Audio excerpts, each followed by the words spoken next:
Hey guys, it's me, Sharmise, aka Professor Mo, and I'm back with the 12th module for my series. I will double back for the module that I said I would bring my husband in for. I'm trying to get on his books. If I can't get him, I'm going to bring my son because my son looks just like him. But today is module 12, and today we'll be talking about reading the room or looking for feedback. So we'll go ahead and get started. I did a quick note card because I keep forgetting to bring my dry erase marker into the car. But today we're going to be talking about reading the room. So a few things we'll discuss are nonverbal cues, verbal cues, and environmental cues, and just some quick ways to mitigate or kind of adjust on the fly. Question for you though. Have you ever been having a conversation with someone and visibly noticed that they weren't keeping up or they weren't interested or things weren't that clear? When you really think about it, people are telling you, even if they're not telling you whether they understand the information that you're sharing or if they even like the information that you're sharing. So today, that's what we're going to kind of delve into. When you are public speaking, you should be looking around, reading the room to ensure everybody's good. And that can look like a bunch of different things. There are nonverbal cues, which is you're looking at people's facial expressions, their body language, and or their eye contact, what they're doing with their eyes. Verbal contact can be questions or heckling. I love a good heckle. Some type of comments, again, similar to the heckling, but sometimes it could just be a mouthing of a question, a mouthing of a misunderstanding, or a mouthing of a lack of clarity. And laughter. Laughter can indicate a lot of things as well. And the last thing is environmental cues, which is, people whispering, people on their phones, or people getting up and leaving or moving around. So the first thing we're going to talk about is nonverbal cues. When you are public speaking, when you are sharing your speech, you should be scanning the room. Your eye, that's my baby. Your eyes should not be down. You should not be reading so much so that you can't look up to take an opportunity to see if everyone is actually paying attention. So when you're looking at people's faces, you can visibly see if they're like, what? Or if they look confused, or if they're thinking, or maybe looking up into the sky, trying to find the answer that you didn't provide. A face can say a lot of different things. Body language, if they're turned away from you or their arms are crossed, that can indicate signs of discomfort as well. Maybe you're talking about a hot button topic and they're starting to get angry or antsy because you're not sharing certain things or because you've overshared certain things. Eye contact or lack thereof can also indicate things. It really just depends. But those nonverbal cues can allow you the opportunity to kind of give further clarity or shift the conversation to a more positive or just a more clear situation. So as you are public speaking, I keep saying public speaking, as you are giving your speech, make sure that even if you do look down, take a breath and take a quick scan of the room. Make eye contact when you are sharing certain words to see if the words that you are saying are actually resonating with your audience. So outside of the nonverbal cues, sometimes, I think I might have to end it. Sometimes people can say things verbally that will allow you to understand the vibe of the room as well. So sometimes you say things or share certain information and it prompts the person to ask a question immediately. They might also say what, or that was similar, but that was facial expression and words. They might actually say what, because they don't understand what you were saying, or I've thought to myself, but as an instructor, I won't say that didn't make sense or the math didn't math, but they may say something that you can read their lips or hear to see that you didn't give as much clarity as you had hoped to. Or laughter. Sometimes people laugh because it's awkward. Sometimes people laugh because what you actually said landed and it was funny. And sometimes people laugh because you made a mistake, or whatever you said was unclear, and so clear that maybe so unclear that their reaction might have been to laugh. And the last thing is environmental cues. I think this is a big one for me because I've had speeches. Well, I've watched my students give speeches, and students haven't looked up from their phones not a once. And that leads me to believe that, one, you're not interested in what this person has to say. Two, they haven't said not a one thing to get your attention, and you got better things to do.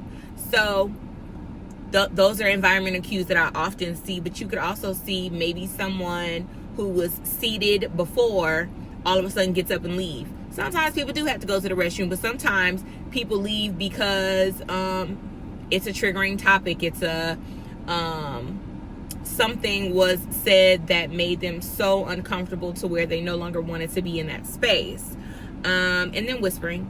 Sometimes you may be speaking and the person is not comfortable heckling or raising their hand to ask a question or just saying the question aloud, and they may want the person next to them to maybe witness the information. Like, did you hear what they said? Did you actually hear what they said? So those are some things that you can look for as you are giving a speech. Again, you being able to read the room depends on how much you are looking up from the information that you are sharing. I've had students give a speech and not look up for air at all. They wouldn't know if anyone was comfortable or not. You have to create space, breathing room for you to really just span the room. You have to have those conversational moments with your audience to ensure that everybody's on the same page. So since we've talked about the nonverbal cues, the verbal cues, and the environmental cues of you reading the room, once you've read all that information, what do you do with that feedback, right? So a couple of things that you can do are, if you see that everyone's, you might want to give a little bit of clarity. You might, one thing a lot of people do is they give acronyms and they don't share what the acronym is. Or they give information that needs further unpacking. If you've done one of those two things, the best thing you can do is circle back to ensure that you do provide what that acronym means, or you do further expound on whatever topic you might have glanced over. If maybe the audience's energy is low, that might be an indication to you to pick up your energy. Pick it up a little bit, put some pep in your step. What can that look like? Sharing a story. That's always a great way to reel people in and build a connection. Fix your tone. Maybe hit a little smile. Ask a rhetorical question. Does that make sense? Have you ever experienced this? Y'all know what I'm saying? Say something to where you might get a couple head nods or people raising their hand. Maybe if you got a one-liner or something funny that you can share that'll just kind of loosen up the room, go ahead and hit it. Now, whenever I talk to my students, I always say keep a story in your back pocket. Keeping a story in your back pocket can be clutch, but also keeping a couple jokes could work too, if that fits for your speaking style. Doubling down on the questions. One thing that's really good to do is, like, by show of hands, how many of you guys have experienced this? By show of hands, how many know what this is? By show of hands, how many people have been here? That's a quick way to get people to engage immediately. You could also ask, does that make sense? Do you understand what I'm saying? Was that information clear? And you're going to get head nods. You might even get verbal yeses or nos. But it's those quick things that you can do in the midst of your speech that allow you to get that immediate feedback so that you can pivot. And a pivot might look like expounding, doubling down on what you said, repeating what you said, giving further clarity, sharing a story, something. But you have to be able to read the room. There's so many instances where people are looking down and they don't have that opportunity, but there are also instances where people can see exactly in front of them what's happening and they still stand 10 toes down on whatever they were sharing. A speech should be audience-centered. And that's the reason why it's super important to read the room. God bless you, Ezekiel. God bless you. He loves when I say that. Your speech should be audience-centered. If you're not there to focus on the audience, along with the information that you were so passionate about sharing, you're wasting my time, respectfully. But not really respectfully, because you are wasting time. Okay? So, yeah, I think that was it. I knew this was going to be short, and I'm good with that, because I'm in the car line, baby. But today we talked about reading the room, and it's super important to read the room. Read the room, read the situation, and give yourself the breathing room to pivot. As a public speaker, I think it's really important for any amount of time of speech that you plan to give, rehearse. Rehearse. Plan for questions. Some people might have questions, and it's really important to kind of formulate those answers in your head.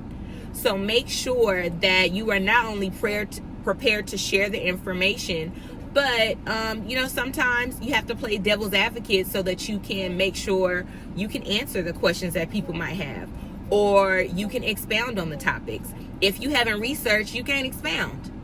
If you are not well aware or well versed on the topic, you can't give the people much more. So get up there and do your best, but rehearse in front of family or friends or your peers, and make sure that you got that down pat.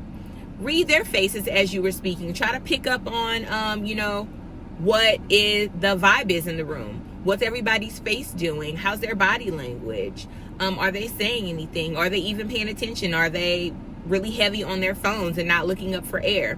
That lets you know maybe you're not interesting, baby. Maybe. So today we talked about reading the room, and I would challenge you to always read the room. Read the situation and breathe. Don't try to say your speech so fast that you're racing a match and you speed through it without bracing for impact. Just make sure that you are paying attention to the people whose time you have, whose ear you have. It's super important.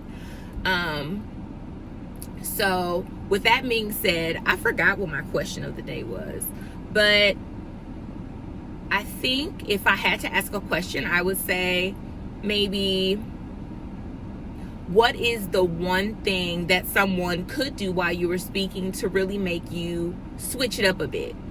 I think for me, it's the phone. For sure, the phone. If everybody's on their phone, baby, first of all, I'm going to further project my voice, and I might hit you with a joke or two, because I'm going to bring it back to center. I'm going to bring it back to me. So what's the one thing that you would really pay attention to that would give you the space to really pivot while you're speaking? All right, so this is going to be the last lecture within this series, but I'm actually working on a lot more that I can put out as far as it relates to public speaking. I would love to hear from anybody who's watched the series or is in the midst of watching it. What would you like to hear? What would you like to learn? Is there anything else that I can expound on? Should I be giving more examples and things of that nature?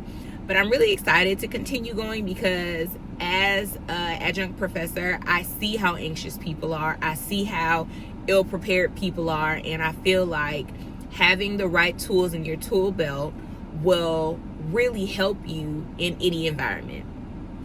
So this concludes the series, and I'll circle back for, I want to say it's module 6 or 7 for code switching. And then we'll move on to something else. Y'all take care.